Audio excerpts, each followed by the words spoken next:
la sierra son principalmente descendientes de incas en la sierra, mientras que en la Amazonía son descendientes de los aborígenes amazónicos, culturas amazónicas, indígenas amazónicos que perduran hasta el día de hoy, mientras que las culturas de la sierra, de origen más incaico, ya se han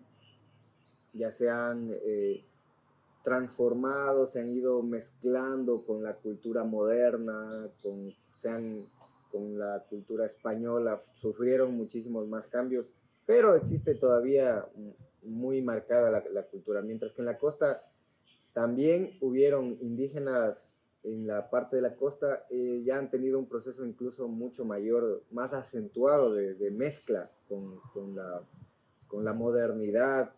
Te podría decir que, mira, la comida ecuatoriana es principalmente hecha con, la base principal de la comida ecuatoriana es el arroz y la papa. Sí.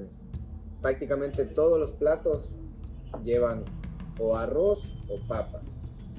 Y de eso se derivan algunas cosas que es muy interesante entenderlas, que nuestra comida tradicional es hecha de despojos, de sobras, por decirlo de algún modo, de la carne. Por ejemplo, voy a nombrar los platos más emblemáticos: el caldo de patas, el yaguar locro, ¿ya?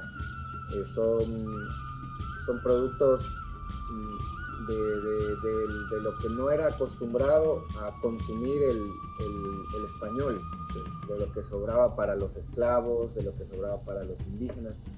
Y eso desarrolla la gastronomía ecuatoriana al tal punto que el día de hoy esa es la comida más famosa, la más rica y la más emblemática. Y algo muy interesante también, que existen diferentes partes de América Latina, partes del Caribe también, y tiene un nombre diferente en diferentes lugares. Tiene el nombre de suri en Perú, por ejemplo, pero también se come en Ecuador. Claro que sí. Que es el chontacuro. El chontacuro. Mira, chontacuro viene del vocablo indígena que significa gusano de la chonta. La chonta es una variedad de palma que se da en la Amazonía ecuatoriana.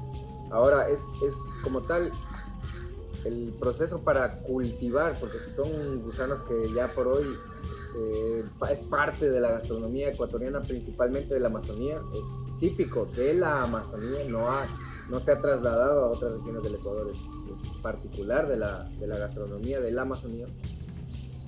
Son como tal gusanos de esta palma que se los come ya sea crudos o asados a la parrilla. Entonces, mira, el proceso es que en una palma de chonta que ya ha caído y ya se encuentra pudriéndose, viene este insecto, pues pone los huevos ahí, las larvas como tal, porque son las larvas de este insecto, y crecen hasta aproximadamente ser del tamaño de un pulgar, así más, o sea, son gigantes de así, Sí, son gigantes. Son grandes. Blanquitos completamente. Y el sabor crudo de este es como comer un queso natural sin sal. Es como hasta la textura de un queso súper húmedo.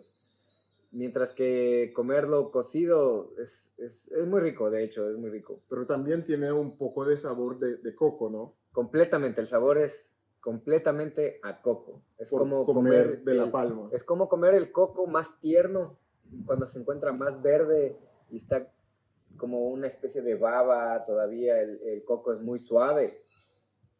Es tal cual como comer un chontacuro. En términos de la cultura indígena, yo sé que tienes una conexión profunda con las personas indígenas de Ecuador. Claro. ¿Qué puedes decirnos de las diferentes culturas indígenas? Yo sé que en el pasado existía la cultura incaica. Hoy en día, ¿cuáles son los grupos indígenas que todavía existen? Como tal, Ya la cultura inca como tal no existe así o no se denomina como inca en nuestro país. Más hay ya indígenas quichuas, porque es el idioma que ellos hablan, ¿no? El quichua, y está profundamente difundido en la cultura a nivel nacional, el idioma. De hecho, es uno de los idiomas oficiales que se habla en el país. El quichua, la cultura quichua se encuentra principalmente presente en la sierra y un poco en la Amazonía. Un poco. Eh, la mayoría de cosas tienen una denominación quichua en mi país. Hablas vocablos que se han ido mezclando con el castellano, con el español, y ya es parte de la forma de hablar. Por ejemplo, loma. ¿Qué es una loma? Loma es una colina, una montaña, Sí. una cuesta, loma. Y es un vocablo quichua. ¿Qué más? De ahí, guambra, guagua. Guagua es un niño. Son palabras que ya se han difundido y ya son de uso común. Guagua, guarmi es una mujer. Son palabras. El Inti Raymi, que es las fiestas religiosas de los incas que le hacen culto al sol, de los indígenas quichuas. Las ciudades tienen nombres quichuas. Quito es un vocablo que significa el corazón del mundo. Mira, los apellidos, el del ecuatoriano, te hablaré que un gran porcentaje son apellidos netamente indígenas, de nosotros, netamente indígenas, de la cultura quichua incaica.